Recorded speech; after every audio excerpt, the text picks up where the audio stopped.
Welcome back to my channel. ഇന്നത്തെ ദിവസം ഞാൻ കരുതി ഒരു ഡേ ഇൻ മൈ ലൈഫ് എടുക്കാം. അപ്പോൾ ഇന്ന് എന്തൊക്കെ പഠിക്കണമെന്ന് ഒന്നും ഞാൻ ഡിസൈഡ് ചെയ്തിട്ടില്ല.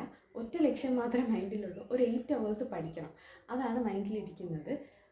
ഞാനപ്പോൾ നിങ്ങൾക്ക് കാണിച്ചു തരാൻ പോകുന്നത് അത് തന്നെയാണ്. ഞാൻ എങ്ങനെയാണ് ആവശ്യത്തിന് ബ്രേക്സൊക്കെ എടുത്ത് മടി വരാതെ അത്യാവശ്യം ബോറടിക്കാതെ എങ്ങനെയാണ് ഈ ഒരു 8 hours പഠിച്ച് തീർക്കുന്നതെന്ന് നിങ്ങൾക്ക് കാണിച്ചു തരാം.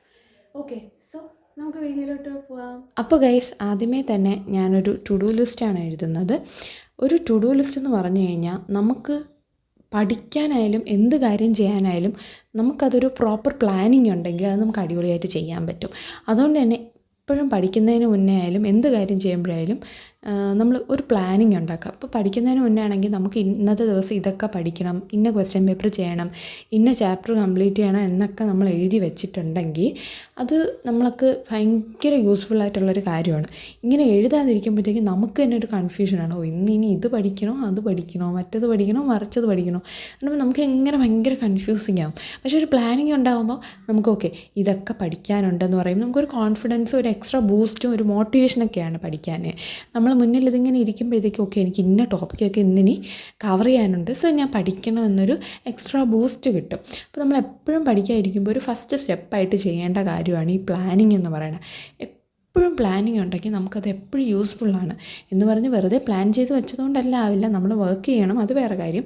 ഈ വർക്ക് ചെയ്യാനുള്ളൊരു ബേസ് അല്ലെങ്കിൽ അതിനുള്ളൊരു പുഷ് എന്ന് പറയുന്ന ഈ ഒരു പ്ലാനിങ് ആണ്. അപ്പോൾ നമ്മളെ മൈൻഡിൽ തന്നെ ഉണ്ടാവും ഓക്കെ ഇന്ന് ഇതൊക്കെ എനിക്ക് ചെയ്യാനുണ്ടല്ലോ എന്ന്. അപ്പോൾ ഈ പ്ലാനിങ് എന്ന് പറയുന്നൊരു ആവശ്യമായിട്ടുള്ളൊരു ഘടകമാണ്. സാധാരണ ഞാൻ എല്ലാ ദിവസവും നൈറ്റ് എഴുതി വയ്ക്കും, അതായത് നാളത്തെ പ്ലാനിങ് ഇന്ന് നൈറ്റ് എഴുതി വയ്ക്കും, അങ്ങനെയാണ് എൻ്റെ രീതി. പക്ഷേ ഇപ്പം എനിക്ക് കുറച്ച് ദിവസമായിട്ട് അത് നടക്കുന്നില്ല. അതുകൊണ്ടാണ് ഇപ്പം ഞാൻ ഇന്ന് രാവിലെ എഴുതുന്നത്. രാത്രി ഞാൻ ഒരു ടാബ്ലറ്റ് അലർജിയുടെ കഴിക്കുന്നുണ്ട്, രാവിലെ എനിക്ക് എണീക്കാൻ ബുദ്ധിമുട്ടാണ്. അതുകൊണ്ട് തന്നെ ഞാനാണെങ്കിൽ തലേ ദിവസം എന്ത് ചെയ്യുമെന്ന് വെച്ച് കഴിഞ്ഞാൽ കുറേ നേരം ഇരുന്നിങ്ങനെ പഠിക്കും. അപ്പോൾ അതായത് നൈറ്റ് നല്ല ലേറ്റായിട്ടാണ് കിടക്കുന്നത്. അപ്പോൾ ഇങ്ങനെ ലേറ്റായിട്ട് കിടക്കുമ്പോൾ ഇങ്ങനെയുള്ള കുഞ്ഞു കുഞ്ഞു കാര്യങ്ങളൊക്കെ ചെയ്യാൻ എനിക്ക് ഭയങ്കര മടിയാണ്. പഠിച്ചതിൻ്റെ ആ ഒരു ക്ഷീണം കാണില്ല. അപ്പോൾ പിന്നെ വിചാരിക്കും നല്ല ഉറക്കമൊക്കെ വരുമ്പോഴത്തേക്കും വിചാരിക്കും ഇനിയിപ്പോൾ നാളെ എഴുതാം എന്നൊരു മൂഡിലാണ് ഇപ്പോൾ കുറച്ച് ദിവസമായിട്ട്. അതുകൊണ്ടാണ് ഇന്ന് രാവിലെ എണീറ്റ് ഞാൻ ടു ഡു എഴുതേണ്ടി വന്നത് എനിക്ക്. അപ്പോൾ ടു ഡു എഴുതുന്നതെന്ന് പറഞ്ഞാൽ ഞാൻ എണീറ്റപ്പം തന്നെ ഇന്ന് നല്ല ലേറ്റ് ആയിട്ടുണ്ട്. ഞാൻ നേരത്തെ പറഞ്ഞാൽ ലേറ്റായിട്ടാണ് കിടക്കുന്നത്, അതുകൊണ്ടാണ്. പഠിക്കാതിരുന്നപ്പോൾ ഒരു 10 മണിയൊക്കെ കഴിഞ്ഞിട്ടുണ്ടായിരുന്നു. അപ്പോൾ ടു ഡു എഴുതി വെച്ച് ആദ്യം തന്നെ പത്രം വായിക്കാനെടുത്തു. കുറച്ച് ദിവസമായിട്ട് എനിക്ക് പത്രം വായിക്കാൻ ഭയങ്കര മടിയാണ്. കാരണം ഞാൻ എപ്പോഴും ഇങ്ങനെ പത്രം ഇങ്ങനെ ഏറ്റവും ലാസ്റ്റ് വായിക്കാമെന്ന് വെച്ച് മാറ്റി വയ്ക്കും. പിന്നെ എല്ലാം പഠിച്ച് കഴിയുമ്പോഴത്തേക്കും പത്രം വായിക്കാൻ വേണ്ടി തോന്നത്തില്ല, ആ ഒരു മൂടങ്ങ് പോവും. അതുകൊണ്ട് ഇന്ന് വിചാരിച്ചു പത്രം എന്തായാലും ഫസ്റ്റ് വായിക്കാം എന്നൊരു ഇത് തോന്നിയുകൊണ്ട് അങ്ങനെ പത്രം എടുത്തു വായിക്കാൻ വേണ്ടിയിട്ട്. അങ്ങനെ പത്രം വായിച്ചുകൊണ്ടിരുന്ന് പകുതി ആയപ്പോഴത്തേക്കും 1 മണിക്കൂറായി പഠിച്ച്. അപ്പോഴത്തേക്കും എനിക്കൊരു മൂഡ് ഇല്ലാത്ത പോലെ തോന്നി. അങ്ങനെ ഒരു കുഞ്ഞ് ബ്രേക്ക് എടുക്കാമെന്ന് വിചാരിച്ചിട്ട് പോയി ഇങ്ങനെ ചെറുതായിട്ടൊരു സ്നാക്സൊക്കെ കഴിച്ചു. എന്നെ സംബന്ധിച്ചിടത്തോളം ഈ ബ്രേക്ക് എടുക്കുന്ന ടൈമിൽ ഇങ്ങനെ എന്തെങ്കിലും കഴിക്കുന്നത് എനിക്ക് ഭയങ്കര ഒരു എക്സ്ട്രാ എനർജിയാണ്. ചിലർക്ക് അങ്ങനെ ആയിരിക്കില്ല. നിങ്ങൾ ഈ ബ്രേക്ക് എടുക്കുമ്പോൾ കുഞ്ഞു കുഞ്ഞു കാര്യങ്ങളൊക്കെ ചെയ്യാനുണ്ടാവില്ലേ. ചിലപ്പോൾ നിങ്ങളുടെ ടേബിൾ അടുക്കി വയ്ക്കുക, തുണിയൊക്കെ മടക്കി വയ്ക്കുക, ചിലപ്പോൾ റൂമൊന്ന് ചെറിയ ക്ലീനിങ് ഒക്കെ ചെയ്യുക, അങ്ങനെയുള്ള കുഞ്ഞു കുഞ്ഞു കാര്യങ്ങളൊക്കെ ചെയ്ത് കഴിയുമ്പോൾ നമ്മൾ ബോഡിക്കൊരു മൂവ്മെൻറ്റൊക്കെ വരുമ്പോഴത്തേക്കും അത് നമ്മൾ ആ ഒരു ബ്രേക്കിൽ നല്ല ഇതായിരിക്കും, നമുക്ക് അടുത്ത് പഠിക്കാനൊരു എക്സ്ട്രാ ബൂസ്റ്റ് കിട്ടും നമുക്ക്. ഞാൻ കൂടുതൽ ഈ സമയത്ത് എന്തെങ്കിലും സ്നാക്സ് കഴിക്കുക അങ്ങനെയൊക്കെയാണ് ചെയ്യാറ്. കാരണം എനിക്ക് ഫുഡ് കഴിക്കുമ്പോൾ എന്താണെന്നറിയില്ല, വല്ലാത്തൊരു എനർജിയാണ് പഠിക്കാൻ വേണ്ടിയിട്ട്. പിന്നെ വീണ്ടും ഞാൻ പത്രം വായിക്കാൻ വേണ്ടിയിട്ടിരുന്നു. പത്രത്തിൽ അത്യാവശ്യം സിമ്പിൾ കാര്യങ്ങളൊക്കെ ഉണ്ട്, വലിയ മടിയൊന്നും ഇല്ലാതെ അങ്ങ് വായിക്കാൻ പറ്റി. പിന്നെ പത്രം വായിച്ച് കംപ്ലീറ്റ് ചെയ്ത് PSCക്ക് വേണ്ടിയും UPSCക്ക് വേണ്ടിയും സെപ്പറേറ്റ് നോട്ട്സൊക്കെ സെറ്റ് ചെയ്ത് വെച്ചു. അങ്ങനെ അത് കംപ്ലീറ്റ് ആക്കിയ ശേഷം ഞാൻ PSCക്ക് വേണ്ടിയിട്ട് ടാലൻറ്റിൻ്റെ കറണ്ട് അഫെയർസ് ക്ലാസ്സും കൂടി ഞാൻ കാണാറുണ്ട്. അതും കണ്ടു. എനിക്ക് ഭയങ്കര ഇഷ്ടമാണ് ടാലൻറ്റിൻ്റെ ക്ലാസ്, നല്ല ക്ലാസ്സുകളാണ്. ഇന്നത്തെ ആ കറണ്ട് അഫെയർസ് ക്ലാസ്സും കണ്ട് അതിൻ്റെ ഒരു നോട്ടും എഴുതി. അപ്പോഴേക്കും ഞാൻ പഠിച്ച് 2 മണിക്കൂർ കഴിഞ്ഞിട്ടുണ്ടായിരുന്നു. അത് കണ്ടപ്പോൾ ഭയങ്കര സന്തോഷം. 2 മണിക്കൂർ പഠിച്ചില്ലേ, അത് വലിയൊരു കാര്യമാണ്. വീണ്ടും ഒരു കുഞ്ഞു ബ്രേക്ക് എടുത്തപ്പോൾ നല്ല ചൂടാണ് കേട്ടോ, ഇപ്പോൾ ഭയങ്കര ചൂട്, സമ്മറല്ലേ. അതുകൊണ്ട് തന്നെ കുറച്ച് വാട്ടർമെലൺ ജ്യൂസ് ഉണ്ടാക്കാമെന്ന് എഴുതി. ആ ജ്യൂസും ഉണ്ടാക്കി അതും കഴിച്ചുകൊണ്ട് അടുത്ത് പഠിക്കാൻ വേണ്ടിയിട്ടിരുന്നു. അടുത്ത് പഠിക്കാൻ എടുത്തത് റിപ്പോർട്ടഡ് സ്പീച്ചാണ് കേട്ടോ, ഇംഗ്ലീഷിലെ റിപ്പോർട്ടഡ് സ്പീച്ച്. അത് പഠിച്ചുകൊണ്ടിരുന്നപ്പോഴാണ് ഗ്രൂപ്പിൽ മെസ്സേജ് വന്നത് കണ്ടത്. നാളത്തെ എക്സാമിനുള്ളതായിരുന്നു ഈ റിപ്പോർട്ടഡ് സ്പീച്ച്, പക്ഷേ എക്സാമിൻ്റെ ടോപ്പിക്കൊന്ന് മാറ്റിയിട്ടുണ്ടായിരുന്നു. അങ്ങനെ ഞാൻ പിന്നെ ഇത് പഠിക്കാൻ എടുത്തതുകൊണ്ട് അതെന്തായാലും പഠിക്കാമെന്ന് വിചാരിച്ചിട്ട് ഇതിൻ്റെ ഒരു പകുതി ഭാഗം വരെ, അതായത് സ്റ്റേറ്റ്മെൻറ്റ് സെൻറ്റൻസ് എങ്ങനെ റിപ്പോർട്ട് ചെയ്യാമെന്നുള്ള ആ ഭാഗം വരെ ഞാനിരുന്ന് പഠിച്ചു കേട്ടോ. കാരണം ഇതിനി ഞാൻ പഠിക്കാതെ വച്ച് കഴിഞ്ഞാൽ പിന്നെ ഞാൻ പഠിക്കില്ല, അങ്ങനെ ഒരു പ്രശ്നമുണ്ട്. അതുകൊണ്ട് പിന്നെ വിചാരിച്ച് എന്തായാലും എടുത്തു, അതുകൊണ്ട് പഠിക്കാമെന്ന് വിചാരിച്ചിട്ട് അതിരുന്ന് പകുതി പഠിച്ച് അതിൻ്റെ കുറച്ച് ക്വസ്റ്റ്യൻസും കൂടി ചെയ്തിട്ടുണ്ടായിരുന്നു. കാരണം നമ്മൾ PYQ കൂടെ ചെയ്തു പോയില്ലെങ്കിൽ നമ്മൾ ഈ പഠിക്കുന്നതുകൊണ്ട് വലിയ ഉപയോഗമൊന്നും ഇല്ലാണ്ടായി പോവും.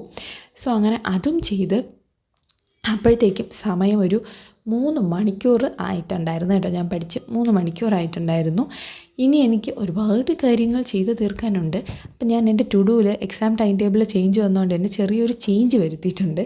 അതിൽ ആ ചേഞ്ച് വരുത്തിയപ്പോഴത്തേക്കും ദേശീയ പ്രസ്ഥാനങ്ങളെന്ന് പറയുന്ന ടോപ്പിക്ക്, നാളത്തെ എക്സാമിൻ്റെ ടോപ്പിക്കും കൂടി ഇതിലോട്ട് കയറി വന്നിട്ടുണ്ട്.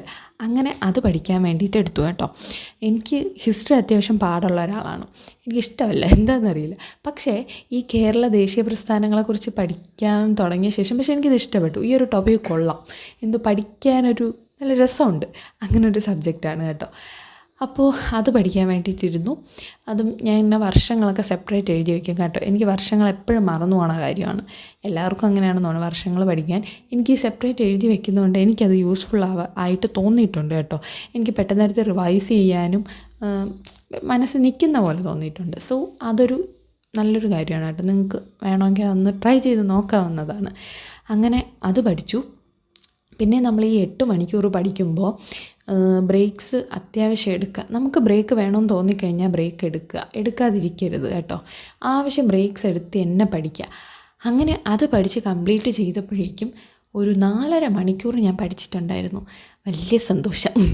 അത് കഴിഞ്ഞ് പിന്നെ ലഞ്ച് കഴിക്കാൻ വേണ്ടിയിട്ട് പോയി. ലഞ്ച് കഴിച്ച് പിന്നെ റെസ്റ്റൊക്കെ എടുത്ത് വന്നപ്പോഴത്തേക്കും സമയം 4:30 ആയിട്ടുണ്ടായിരുന്നു. ഇനി കുറച്ച് സമയം കൂടെ എനിക്ക് പഠിക്കാൻ വേണ്ടിയിട്ടുള്ളൂ, ബിക്കോസ് എനിക്കൊന്ന് പള്ളിയിൽ പോകണം. അതുകൊണ്ട് തന്നെ ആ ഒരു 1.5-3 മണിക്കൂർ ഇനി കുറച്ച് നേരത്തേക്ക് പഠിക്കാൻ എനിക്ക് കിട്ടത്തുള്ളൂ. അതുകൊണ്ട് ആ സമയം കൊണ്ട് ഞാൻ കരുതി നാളത്തെ എക്സാമിനുള്ളത് തന്നെ ഈ ജനുവരിയിലെ കറണ്ട് അഫയേഴ്സിൻ്റെ കുറച്ച് പഠിക്കാനുണ്ടായിരുന്നു. ഒരു 6 പേജ് പഠിക്കാനുണ്ടായിരുന്നു. അതൊന്ന് കുറച്ച് നോക്കാമെന്ന് വിചാരിച്ചു. എനിക്കെന്തോ കറണ്ട് അഫയേഴ്സ് സാധാരണ ഈസിയാണേ, ഇത് എന്തോ എനിക്ക് പഠിക്കാൻ കുറച്ച് പാടുള്ള പോലെ തോന്നി. എന്താണെന്നറിയില്ല, കുറച്ച് ടഫായിട്ട് എനിക്ക് തോന്നി ജനുവരിയിൽ കറണ്ട് അഫയേഴ്സ്. എന്താണെന്നോ കുറേ കാര്യങ്ങൾ അതിലുള്ളതുപോലെ, കുറേ കണ്ടൻറ്റ് ഇങ്ങനെ പഠിക്കാനുള്ളതുപോലെ എനിക്ക് തോന്നി, അതുകൊണ്ടായിരിക്കാം. അങ്ങനെ അത് പഠിച്ചു. അത് പഠിച്ച് കുറച്ചേ പഠിച്ചുള്ളൂ. കാരണം 6 പേജ് പഠിക്കുകയാണെങ്കിൽ 6 പേജ് പഠിക്കാനുള്ള ടൈം എനിക്കില്ല. വേണമെങ്കിൽ പഠിക്കാം, പക്ഷേ അത് പഠിച്ചു കഴിഞ്ഞാൽ അങ്ങനെ പഠിച്ചു കഴിഞ്ഞാൽ എൻ്റെ മൈൻഡിലൊന്നും ഇരിക്കില്ല. കുറച്ച് ടൈം എടുത്ത് പഠിക്കുന്നതാണ് എനിക്കിഷ്ടം. അതുകൊണ്ട് അത് ഒരു 3 പേജ് പഠിച്ച് കംപ്ലീറ്റ് ആക്കി. ബാക്കി 3 പേജ് പിന്നെ പഠിക്കാം, പള്ളിയിൽ പോയിട്ട് വന്ന് പഠിക്കാം എന്നൊരു പ്ലാനിൽ 3 പേജ് പഠിച്ച് കംപ്ലീറ്റ് ചെയ്ത് വച്ചു ഗൈസ്. അങ്ങനെ അത് പഠിച്ചപ്പോഴത്തേക്കും തന്നെ ഒരു 5 മണിക്കൂർ എബോവ് ഞാൻ പഠിച്ചു. 8 അവേഴ്സിൽ 5 മണിക്കൂർ എബോവ് ഞാൻ പഠിച്ചിട്ടുണ്ടായിരുന്നു. അപ്പോൾ സമയം ഒരു 5:10 ഇനി എനിക്ക് പള്ളിയിൽ പോകണം. അതുകൊണ്ട് ചെന്നൊരു കുളിയൊക്കെ പാസ്സാക്കി പള്ളിയിൽ പോകാൻ വേണ്ടിയിട്ട് റെഡിയായി. ഷോളൊക്കെ എടുത്ത് കൊന്തയൊക്കെ എടുത്ത് ഇനി നമുക്കൊന്ന് പള്ളിയിൽ പോയിട്ട് വരാം. അപ്പോൾ ഇനി പള്ളിയിൽ പോയിട്ടൊന്ന് ബാക്കി കഥ കാണാം. ഓക്കേ, അങ്ങനെ ഗൈസ് പള്ളിയിലൊക്കെ പോയിട്ടൊന്ന് ഓടി വന്ന് ടേബിളിൻ്റെ മുന്നിൽ ഇരുന്നിട്ടുണ്ട്. കാരണം അവിടെ ഇവിടെ നിന്ന് കഴിഞ്ഞാൽ പിന്നെ പിന്നെ എനിക്ക് 8 അവേഴ്സ് ചാലഞ്ച് കംപ്ലീറ്റ് ചെയ്യാൻ പറ്റില്ല. അതുകൊണ്ട് ഞാൻ ഓടി വന്ന് ടേബിളിൻ്റെ മുന്നിൽ ഇരുന്ന് പഠിക്കാൻ വേണ്ടിയിട്ടിരുന്നു. നാളത്തെ എക്സാമിൻ്റെ ടോപ്പിക്ക് തന്നെയാണ് എടുത്തത്. വേറൊന്നുമല്ല, നമ്മുടെ ഈ ധനകാര്യ സ്ഥാപനങ്ങളില്ലേ, എക്കണോമിക്സിലെ ആ ടോപ്പിക്കായിരുന്നു. അതിൽ നമ്മുടെ RBIയുടെ ഫങ്ഷൻസും അങ്ങനെ കുറച്ച് കാര്യങ്ങളൊക്കെ ഉള്ളൊരു RBIയെ കുറിച്ചുള്ള കുറച്ച് ഭാഗമായിരുന്നു എക്സാമിനുള്ളത്. അങ്ങനെ അത് പഠിക്കാൻ വേണ്ടിയിട്ടെടുത്തു. എനിക്ക് വലിയ പാടായിട്ടൊന്നും തോന്നിയില്ല, അത്യാവശ്യം ഈസി ടോപ്പിക്ക് തന്നെയായിരുന്നു. അങ്ങനെ പഠിച്ചുകൊണ്ടിരുന്നതിനിടയിൽ ഒരു കട്ടനും 2 പീസ് കേക്കൊക്കെ കഴിച്ചിട്ടുണ്ടായിരുന്നു. അത് കഴിഞ്ഞ് വീണ്ടും ബാക്ക് ടു സ്റ്റഡീസ്. ഇനി ഒരുപാട് സമയം പഠിക്കാൻ പറ്റുമോയെന്നൊന്നും എനിക്കറിഞ്ഞൂടാ. കാരണം രാത്രിയാകുമ്പോൾ എനിക്ക് ചെറിയ മടിയൊക്കെ വരാറുണ്ട്. നമുക്ക് പോകുന്നിടം വരെ പോകട്ടെ, നോക്കാം. എന്തായാലും ഞാൻ പഠിച്ചു. അങ്ങനെ ഇരുന്ന് പഠിച്ച് അത്യാവശ്യം ഈസി ആയിരുന്നു കേട്ടോ. അതുകൊണ്ടായിരിക്കണം എനിക്ക് നല്ല രീതിയിൽ അത് പഠിക്കാൻ വേണ്ടിയിട്ട് പറ്റി. ഇങ്ങനെ വലിയ പാടൊന്നും ആയിട്ട് എനിക്ക് തോന്നില്ല. എനിക്ക് പഠിച്ചിട്ടുള്ളത് കൊണ്ടാണോ എന്താണെന്നറിയില്ല. എന്തായാലും അത് പഠിച്ചു. അപ്പോഴത്തേക്കും ഒരു 10:45 ആയിട്ടുണ്ടായിരുന്നു. അപ്പോഴത്തേക്കും നമ്മളൊരു 6 മണിക്കൂർ 20 മിനിറ്റ് പഠിച്ച് കംപ്ലീറ്റ് ചെയ്തു. അത് കഴിഞ്ഞ് ഞാൻ SCERT ആണ് പഠിക്കാൻ വേണ്ടിയിട്ട് എടുത്തത്. നമ്മുടെ SCERT ഉണ്ടല്ലോ, SCERTയുടെ ക്ലാസ് 9ൻ്റെ ഒരു ചാപ്റ്റർ, ബയോളജിയിലെ ഒരു ചാപ്റ്ററാണ് പഠിക്കാൻ വേണ്ടിയിട്ട് എടുത്തത്. ഇത് വെള്ളിയാഴ്ച എക്സാമിനുള്ള ടോപ്പിക്കാണ്. സോ അതിൻ്റെ നോട്ട് പ്രിപ്പയർ ചെയ്ത് വെച്ചു. അത് അത്യാവശ്യം ചെറിയ ചാപ്റ്റർ ആണെങ്കിലും ഒരുപാട് കണ്ടൻറ്റ് അതിൽ പഠിക്കാൻ വേണ്ടിയിട്ടുണ്ടായിരുന്നു. അങ്ങനെ അതും കൂടെ പഠിച്ച് കംപ്ലീറ്റ് ചെയ്തപ്പോൾ ഒരു 7.25 മണിക്കൂർ ഞാൻ പഠിച്ചു. അപ്പോഴത്തേക്കും സമയം 12 മണി കഴിഞ്ഞിട്ടുണ്ടായിരുന്നു. അപ്പോഴാണ് ഓർത്തത് നേരത്തെ മാറ്റി വെച്ച കറണ്ട് അഫയേഴ്സിൽ കുറച്ച് പഠിക്കാനുണ്ടെന്ന്. അങ്ങനെ അതും കൂടെ പഠിച്ച് അതിൽ 6 പേജിൽ 3 പേജ് നേരത്തെ പഠിച്ചിരുന്നു, 3 പേജും കൂടെ ബാക്കി പഠിച്ച് ഇന്നത്തെ പഠനം അവസാനിപ്പിച്ചു. അത്രയും ഞാൻ പഠിച്ചിട്ടുള്ളൂ. അപ്പോൾ ഗൈസ്, നമ്മളെപ്പോഴും 8 ഹവേഴ്സൊക്കെ പഠിക്കുമ്പോൾ ഇനഫ് ബ്രേക്സ് എടുക്കുക. നമുക്ക് ബ്രേക്ക് എടുക്കണമെന്ന് തോന്നി എടുക്കുക. ആ ബ്രേക്ക് എടുക്കുന്ന ടൈമിൽ 5 മിനിറ്റ് ആയാലും ആ സമയത്ത് മൊബൈൽ എടുക്കാൻ ദയവ് ചെയ്ത് പോകരുത്. മൊബൈൽ എടുത്തു കഴിഞ്ഞാൽ പിന്നെ നിങ്ങൾ പഠിക്കില്ല. അത് എൻ്റെ ജീവിതത്തിൽ നിന്ന് എനിക്ക് മനസ്സിലായൊരു നഗ്ന സത്യമാണ്. അതുകൊണ്ട് നിങ്ങൾ ബ്രേക്ക് എടുക്കുമ്പോൾ ദയവ് ചെയ്ത് മൊബൈൽ എടുക്കൽ. മൊബൈൽ എവിടെയെങ്കിലുമൊക്കെ മൂലയിൽ കൊണ്ടുവയ്ക്കുക. മൊബൈലിനെ കൊണ്ട് നിങ്ങൾക്ക് ആവശ്യമില്ലാത്ത പഠനമാണെങ്കിൽ ഏതെങ്കിലും മൂലയിൽ കൊണ്ടുവയ്ക്കുക. ഇനി ആവശ്യമുണ്ടെങ്കിൽ തന്നെ അത് നിങ്ങൾ കൺട്രോൾ ചെയ്യാൻ പഠിക്കുക. നമുക്ക് റീഗെയിൻ പോലത്തെ കുറേ ആപ്സൊക്കെ നമുക്ക് അവൈലബിൾ ആയിട്ടുണ്ട്. അങ്ങനത്തെ ആ ആപ്പൊക്കെ യൂസ് ചെയ്ത് കഴിഞ്ഞാൽ നമുക്ക് നമ്മുടെ മൊബൈലിനെ കൺട്രോൾ ചെയ്യാൻ പറ്റും. നമ്മൾ ഈ പഠിക്കുന്ന ടൈമിന് മൊബൈലിൻ്റെ എല്ലാ നോട്ടിഫിക്കേഷൻസും എല്ലാ ആപ്സും ഒക്കെ അങ്ങ് ബ്ലോക്കാക്കി ഇടും. കോൾ മാത്രമേ വരുള്ളൂ. അപ്പോൾ അങ്ങനെയൊക്കെയുള്ള കാര്യങ്ങൾ ചെയ്ത് കഴിഞ്ഞാൽ നമുക്ക് മൊബൈൽ യൂസ് ചെയ്യാതിരിക്കാം. 8 ഹവേഴ്സ് പക്കയായിട്ട് പഠിക്കാൻ പറ്റും. അപ്പോൾ ഞാൻ ഇങ്ങനെയൊക്കെയാണ് പഠിക്കാറ്. അപ്പോൾ അങ്ങനെ 8 ഹവേഴ്സ് ഞാൻ കംപ്ലീറ്റ് ചെയ്തു. 8 ഹവേഴ്സ് ആൻഡ് 17 മിനിറ്റ്. എൻ്റെ ചലഞ്ച് കംപ്ലീറ്റ് ചെയ്തതിലുള്ള സന്തോഷം എൻ്റെ ആ മുഖത്ത് നിങ്ങൾക്ക് കാണാൻ കഴിയും ഗൈസ്. അങ്ങനെ അപ്പോഴത്തേക്കും സമയം നോക്കിയപ്പോഴേക്കും സമയം ഒരു 12:45 ആയിട്ടുണ്ട്. അപ്പോൾ ഇന്നത്തേക്ക് ഇത്രയൊക്കെ മതി. അത്യാവശ്യം നല്ല രീതിക്ക് തന്നെ ഇന്ന് ഞാൻ പഠിച്ചു. അത്യാവശ്യം നല്ല രീതിയിൽ നല്ല അടിപൊളിയായിട്ട് ഞാൻ പഠിച്ചു. ടു എടുത്ത് നോക്കിയപ്പോഴും എനിക്ക് സന്തോഷമായിരുന്നു. കാരണം ഇന്ന് ഒരു ക്വസ്റ്റ്യൻ പേപ്പർ ബാക്കിയുണ്ട്, പിന്നെ കുറച്ച് കറണ്ട് അഫയേഴ്സും. അപ്പോൾ ഇന്ന് ഇത്രയൊക്കെ ഉള്ളൂ. അപ്പോൾ വീഡിയോ എല്ലാവർക്കും ഇഷ്ടപ്പെട്ടെന്ന് വിചാരിക്കുന്നു. വീഡിയോ ഇഷ്ടപ്പെട്ടെങ്കിൽ എല്ലാവരും ലൈക്ക് ചെയ്യുക, ഷെയർ ചെയ്യുക, സബ്സ്ക്രൈബ് ചെയ്യുക. അപ്പോൾ എല്ലാവർക്കും ബൈ.